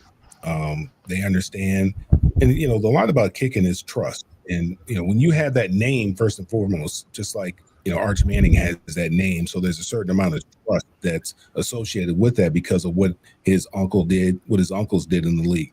When you have that Gramatica name, then they know you come from good stock, and you're going to get an opportunity. You know, that's one thing that you know is you're going to get an opportunity. And then, you know, if the coach trusts you, you know, you go out there and you perform, you know, you can have yourself a stellar career, 10, 15, 18-year career, kicking, making very, very good money. So, you know, that's good for them. Candy? It's good for them. And one other Gramatica, his brother Gatson also kicks field goals and served as Nico's holder on his kicks in high school. So when you have a brother, when you guys are practicing, let's face it, one holds, the other one kicks, and then you vice versa, and you switch it up. Hey, there aren't very many positions you can practice, just two people, you know, for a football field. Like you can throw, yes, you could be a quarterback and throw, but, you know, to be on a family like that and to pass it down in the same position, that's pretty cool. Pretty neat. Tommy? And what a special bond, too, that causes and creates. Yeah, 5 kickers of the Gramaticas. That's a lot. Tommy? Yeah, it's a pretty amazing story. I didn't know a lot about it before we started discussing it. What hits me is, you know, human nature is a lot of times you don't want to follow your dad or your brother or whatever. So I'm just guessing, but I would assume it's a pretty tight and supportive family that they're not afraid to follow in each other's footsteps and then take on that challenge and then also become successful. So that's very interesting. I like to come up with some of these topics because I know in my mind that these are what defines football. You see the family, you see a lot of baseball families involved, you see a lot of hockey families involved. But to think that a family is involved when you're talking about kickers is surreal. One other college note, UNLV is 5-0 for the first time since 1974, thanks to Dan Mullen. Well, let's go ahead. Marvin, Dan Mullen's at it again, winning at UNLV. And I bet you this is what you have in that roster. You have players who played in Power 4, who played at a high level, who were depth pieces. They were depth chart pieces, second, third string. Still, they're 3, 4 stars, 5 stars, and they bounced back. They bounced down to UNLV, to a lower school, a lesser school, and you get an elite coach or a guy who at least has coached at a high level. for a major program, and you give him some Power 4 athletes, but you put him in a conference that isn't the SEC, this is what you get, man. So get used to seeing these lower FBS schools, these non-traditional powers be competitive, because again, they have elite athletes there. UNLV has alumni, they have NIL, they got money in Vegas. So this is not surprising to me. Really, it's not surprising. We have to, as football traditionalists, I mean, we're really having to go through a process where we have to just relook at this whole thing and in rest of evaluation and how we value programs. And it's a different day. So kudos to him. And again, get used to seeing it. We talked about this before. Dan Mullen was taking a lot of these guys from the SEC and the Big Ten and bringing them over to Vegas. Not a bad thing to do. And Smart. He was taking their scraps and turning them into fillets over at UNLV. And look what you have: 5 up, nothing down. That's 5-0, first time since '74. Mel.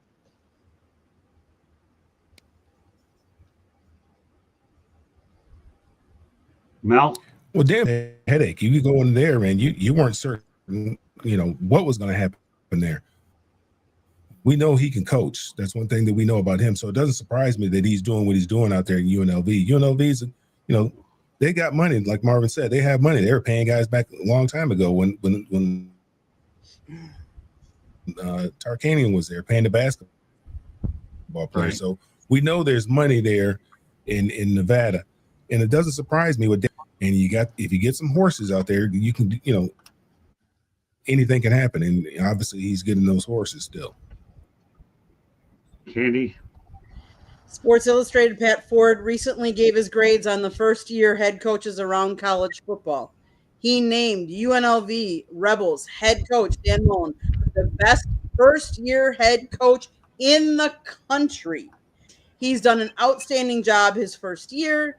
He goes on to talk about they've rebuilt the Rebels, who had just 5 returning starters, have been winning in the margins. They're tied for the national lead in takeaways with 13 and blocked 2 points for touchdowns against Wyoming on Saturday. They've also been much better on third down than their opponents, converting 49% of the time and allowing only a 22% conversion rate. Now, let's face it, the competition has been a little soft, but they did beat UCLA, which looks a little better this week than it did last week because of the win that UCLA just had. So he's doing, some really good things. Let's see if it continues. Tommy? Well, they've got a stadium to play in now. They play in an NFL stadium. They've got coaches now. Barry Odom before Dan Mullen got there. They never had coaches like that before. Or I should say they did have John Robinson try to coach there for a while, but they were playing in a dumpy old stadium. It was a junior college stadium that they expanded, and he couldn't recruit players there. They didn't have the transfer portal like they do now, that they can get guys to come there. So UNLV has potential now with the transfer portal, making more talent available, playing in an NFL stadium. They've got a good head coaches now. And the other thing is Las Vegas is a big city now. There's a lot more talent coming out of there than there ever was before. The challenge will be to keep them home. The USC quarterback is from Las Vegas, isn't he, Marvin? Jaden Maeva? He went to UNLV. Yes, he was the freshman of the year at UNLV 2 years ago. Correct. Yeah, and I think he's from Bishop Gorman High School in Las Vegas too. I could be wrong about that, but that's an example of how talent comes out of that area. And now they've got the stadium and a head coach to attract talent from elsewhere and maybe keep some talent at home. Okay, a few more things I want to get to tonight. Number one, the San Francisco 49ers and former Patriots quarterback defeated the Rams 23-20 in overtime last Thursday night to improve to 4-1. Mac Jones, 33 of 49, 342 yards, 2 touchdowns, 100.9 passing rate. Pretty good night's work, Tommy, for Mac Jones, wasn't it? Yeah, I'm glad to see there's so many stories of quarterbacks that are rebuilding their careers. And I always like the 49ers. I've always been a 49ers fan during the Bill Walsh days, and I know John Lynch, so uh, I have to root for the 49ers even before they got a Shanahan as a head coach. So, but yeah, you see a lot of quarterback resurrections. We've talked about Daniel Jones and Mac Jones. I'm happy to see him, even though he's an Alabama guy. I'm happy to see him not to be thrown into the heap and to have a chance to rebuild himself. Candy. We also talk about time of possession. San Francisco 40 minutes to the Rams 26 minutes. And the Rams had two fumbles lost that the San Francisco took advantage of. Kudos to them for playing a tough. These are two tough teams, and without Brock Purdy, San Francisco's still finding a way to get it done. Mel. If I'm an owner, I have to look in my front office, and I have to try to figure out what is going on here. You look at Mac Jones, who I always liked coming out of Alabama. I thought he was a good quarterback. I just think they gave up on him. He's in a bad situation. Whatever happened to him in New England, I don't know what happened. But if I'm an owner, I got to look at the front office and say, what are we doing here? You look at Mac Jones, you look at Daniel Jones. You just can't just keep drafting quarterbacks over and over again, spending that kind of draft capital and getting somebody and hope that they pan out. When are we going to teach these players? They used to be able to sit down for a year. Even Pat Mahomes, he sat down for the better part of the year before he got out there and started playing. And then the next year, it was his job. He had Alex Smith to learn how to be a professional, to learn how to prepare, to play in the NFL. And then he got his opportunity to start. They're throwing these guys out there immediately, throwing them out there to the wolves, and then they're just throwing them away, just getting rid of them. Mac Jones went down, and he went down to Jacksonville and backed up Trevor Lawrence for a little bit down there and got the opportunity to play. And now he gets up there with Kyle Shanahan, and he's looking like the quarterback that everybody thought that he was. I think San Francisco wanted to draft him back when he was when he came out in the draft, but they didn't want to spend the draft capital necessary in order to get him. They didn't want to draft him as high as a lot of people thought that he would go. I think it was a third pick or something like that. They didn't want to draft him there. But it just I look at it as if I'm an owner, I have to look at my front office and say, what are we doing? What are we doing here? At some point in time, you got to stop the madness. I think Mac Jones, I always thought he was a good player. Daniel Jones, I never really was high on him. I know Tom thinks a little bit differently about him, but he's showing that, given the right situation and the proper coaching, that he can produce at a high level.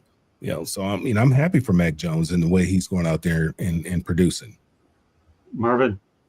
Mac Jones has been coached by Nick Saban, Bill Belichick, and now he's with the young guru up in San Fran. Smart of them to pick up a backup quarterback the caliber of Mac Jones, former first-round pick, former Pro Bowl player, guy who's had reps. He's seen the animal, smart guy, athlete, not athletic necessarily.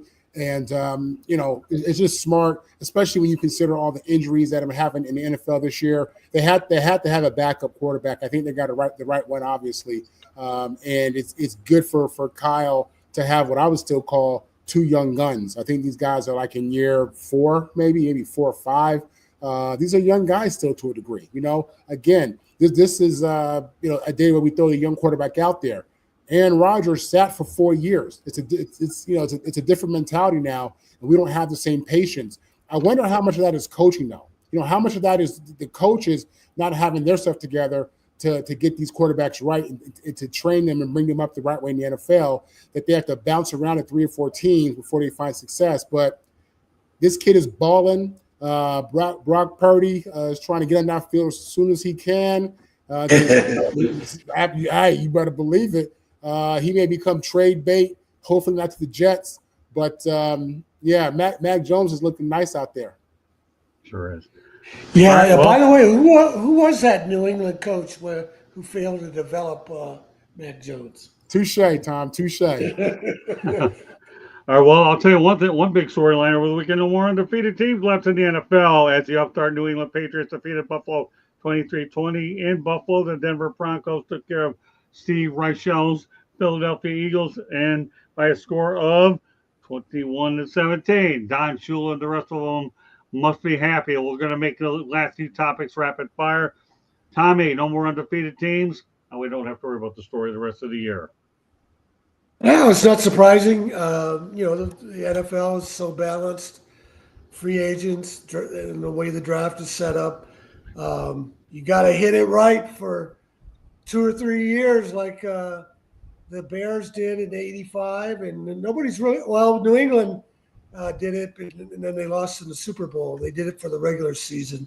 But, it's harder to do than it ever was before. I don't think anyone will ever match the 1972 Miami Dolphins. Candy?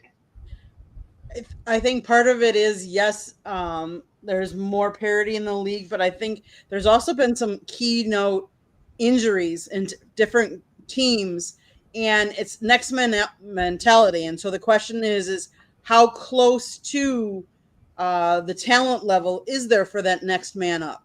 Because some of these teams have hit, let's face it, who would have thought the Baltimore Ravens would have laid the egg that they laid this last weekend, or Indy against Vegas? Like, there is just, but it goes to show that any given team can beat any given team on Sunday, or should I say Monday? Because look at the Jags beating the Chiefs last night too. Excellent points, Katie. Mel. And we'll talk more about the Jaguars next week here on Inside the Pigskin. Just, Yeah, with free agency and the salary cap, it's going to be very difficult for a team to run the table because you have so much parity in the league now. You're not going to have these dynasties. You're not going to have these super teams. It's going to be very difficult. So it doesn't surprise me that here we are, week 5 already, and we don't have an undefeated team. And then you got to get lucky with injuries and things like that. And because of the salary cap, and you don't have the depth necessarily because you're spending so much money. You're so top heavy, spending money on quarterbacks and wide receivers, guys that only touch the ball 3 or 4 times a game, spending a lot of money on guys that can rush the passer, and they get 20 sacks or 15 sacks a year or something like that. And we're spending a whole lot of money on guys like that. And you don't have enough money to pay backups, to have good quality backups, unless you get somebody on the cheap that's trying to prove themselves like, Mac Jones is right now, and like Daniel Jones is trying to do. So we'll probably never come close to it again. New England was the closest that we had to it. Really looked like they were going to do it, but they ran into Eli Manning. So, but I don't think in my lifetime I'll see a team go undefeated in the NFL. Marvin? Yeah, the Dolphins in 72 won 14 games in the regular season. That was how long the season was. We're asking teams to do that plus 3 more in a league where every week is its own season, its own drama. I don't think it's realistic that in a league where you have so much parity and, it's universal in regards to how you guys train and, how you implement offense. I mean, all the information is being shared. There's really no opportunity to have, a notch with somebody like back in the day.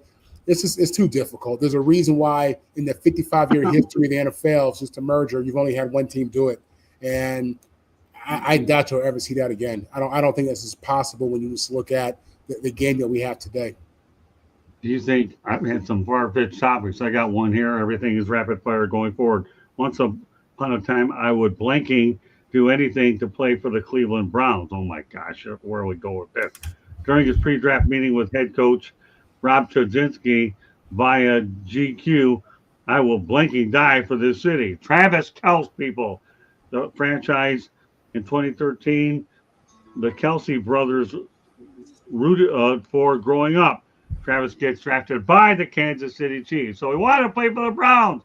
Not the worst thing that happened, well, Marvin, because now he's with the Kansas City Chiefs. How crazy does that get? He wants to play for the Browns. and he's got the jewelry to prove for it, and he's with the Chiefs. Man, listen, his hometown football team is in his heart, just like religion and family, man. That's the big three in everybody's life in America, right? That's a squad, man. I completely get it. When I was young, I wanted to be a Jet, even though they were horrible. I still wanted to be a Jet. It was in my heart, Now, when I got to the pros, I thought differently, and I played against the Jets, and I tried to do everything I can to hurt them. But I get it. He's just a kid at heart. Got a little love for his hometown team. Understandable. Mel?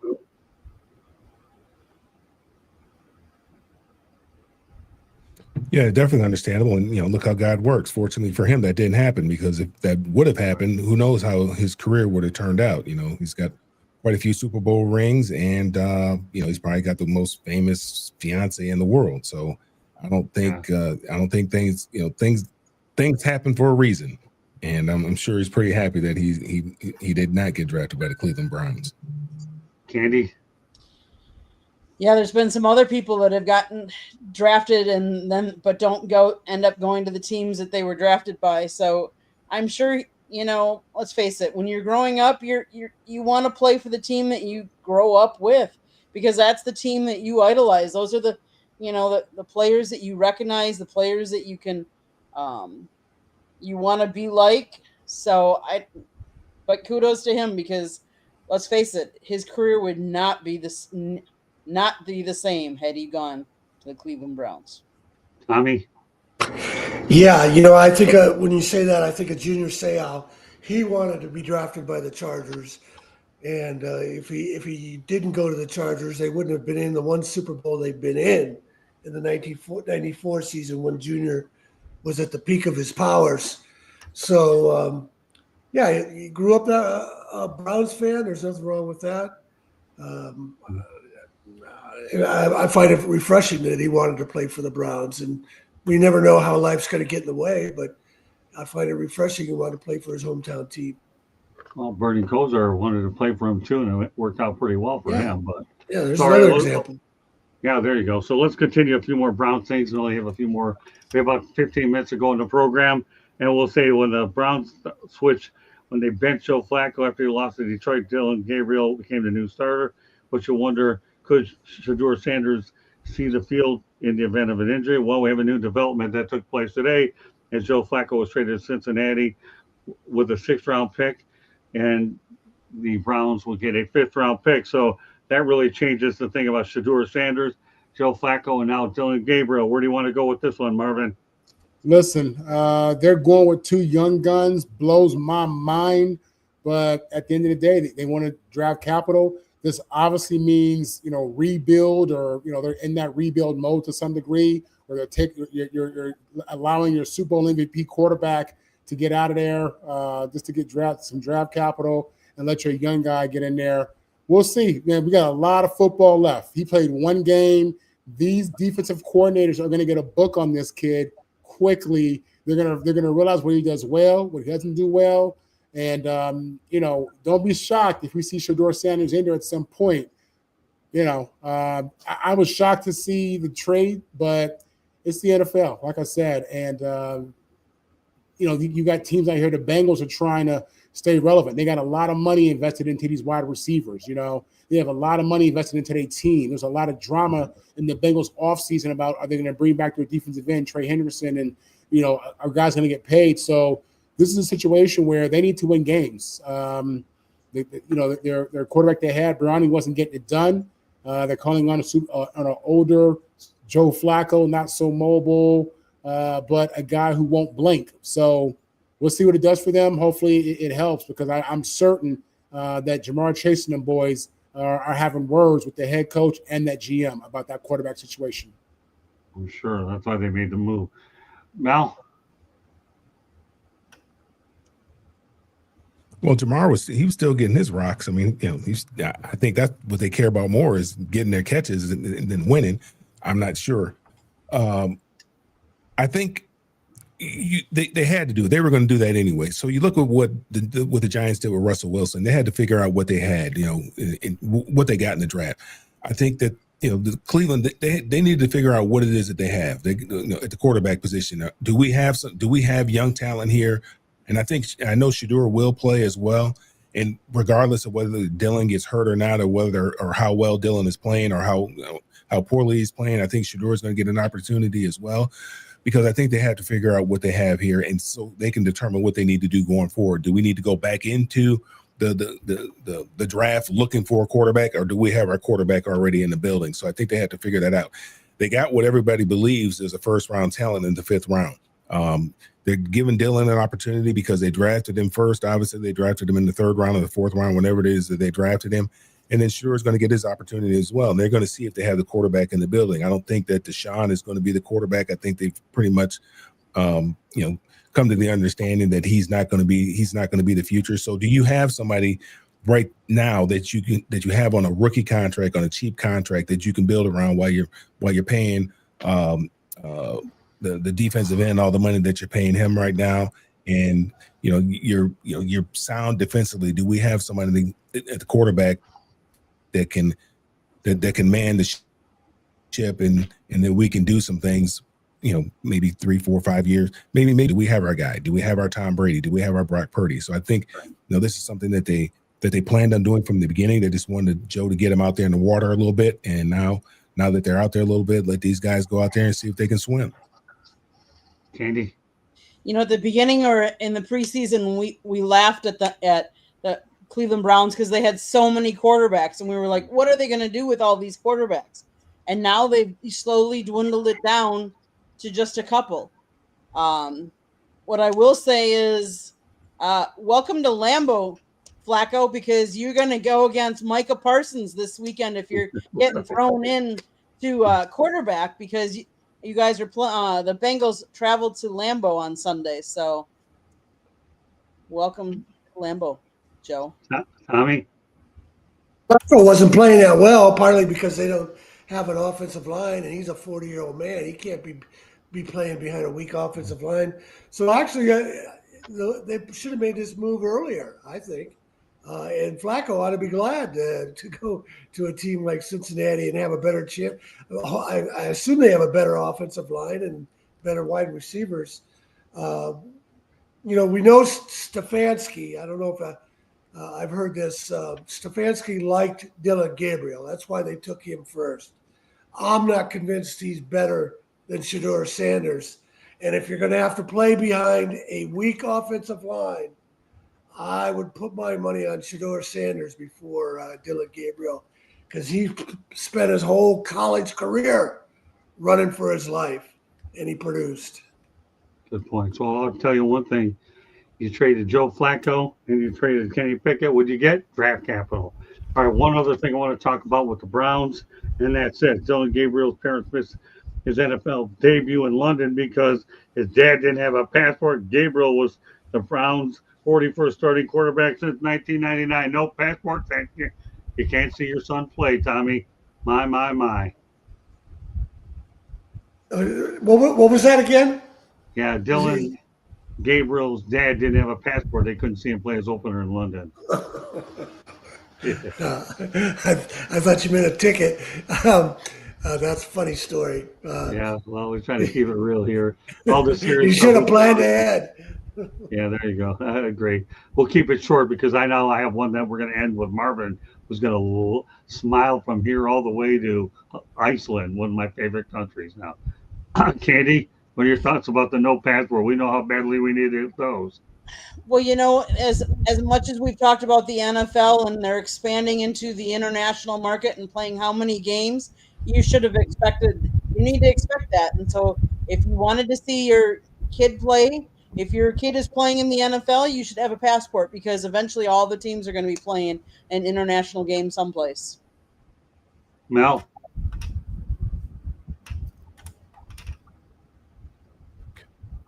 My question is, why didn't he have a passport, or why couldn't he get a passport? I mean, I remember you could get a passport in a couple of days. You can get an expedited passport. And so if he wanted to travel, I believe you could get an expedited passport. I've done it before, gotten past, and this was a long time ago. I don't know if things have changed with 9/11 and all that kind of stuff.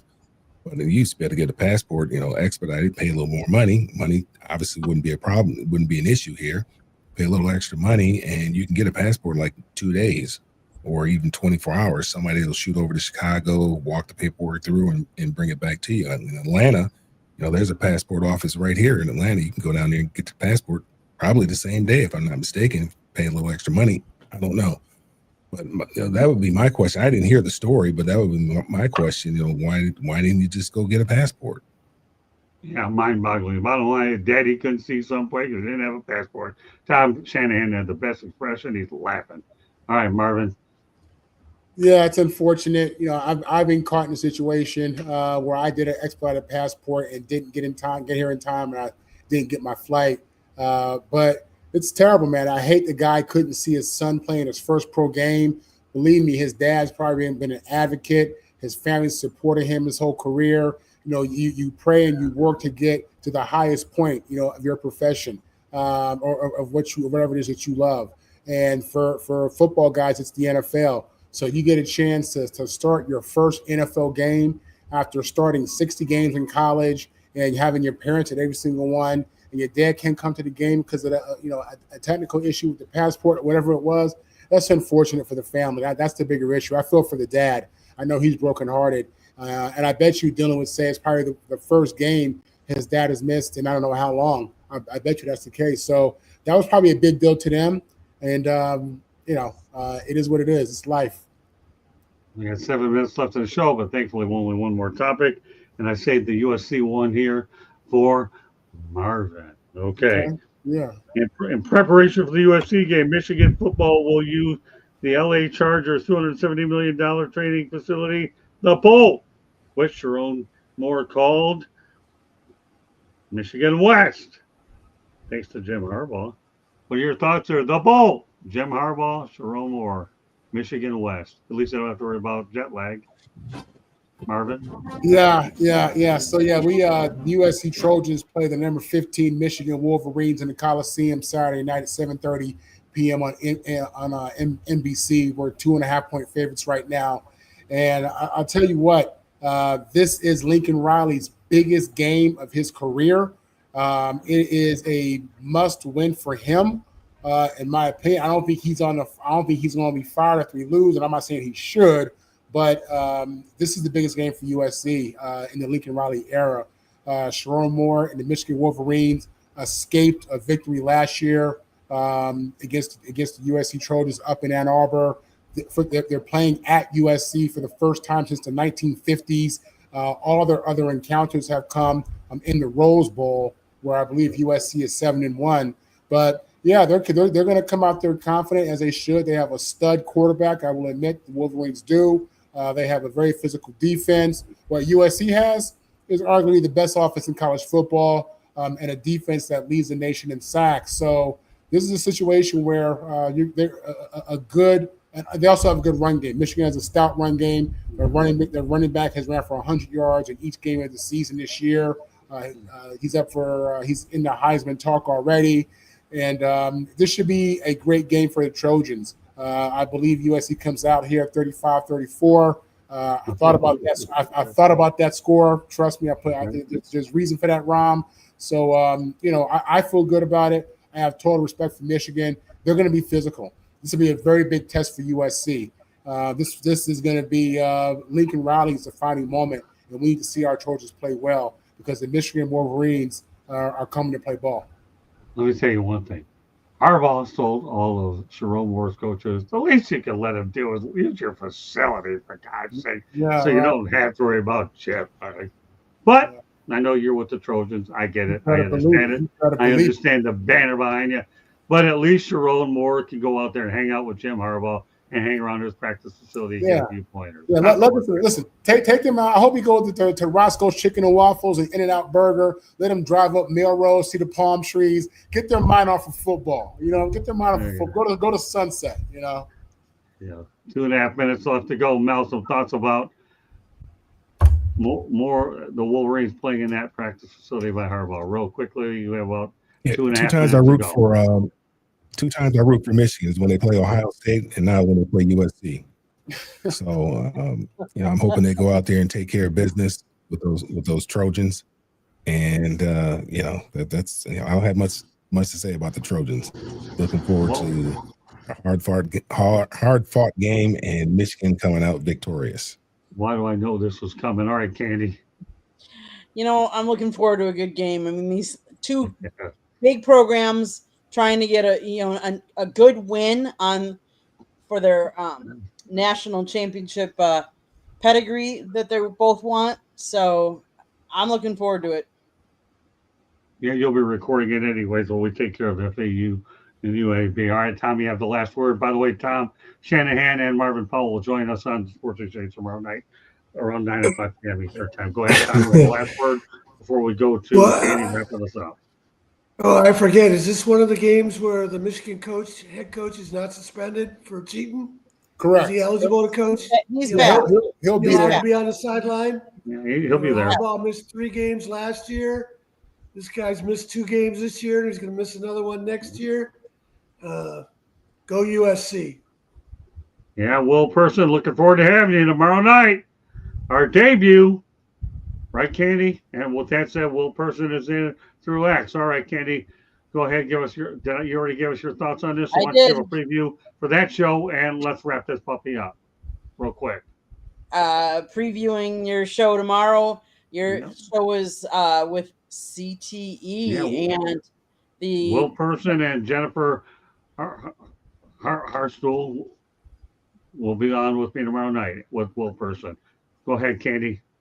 Talks about CTE, the Olympic bobsledders. So really looking forward to that series starting tomorrow night. As for the rest of it, South Florida Tribune Publishing Company published a book, Lessons from the Microphone, Tuning into the Enduring Wisdom of Visionary Leaders. It is written by our host, Scott Mad Mouth Morganroth. It talks about his 40-plus years in the business. Old school media versus new school media. Get your copy today. Available on Amazon, Barnes & Noble, Kindle, Google, and Apple Books. There's also a link on our website, www.southfloridatribune.com, where there's a plethora of great content, so go check it out. If you want to advertise, call Scott, 954-304-4941. And if you want to be a guest or have topic ideas, you can always email us at southfloridatribune@gmail.com. And if you see that red subscribe button, click it like a share us and turn on your notifications. Thanks, Scott. All right. As we wrap it up, Marvin, let everybody know they get a hold of you.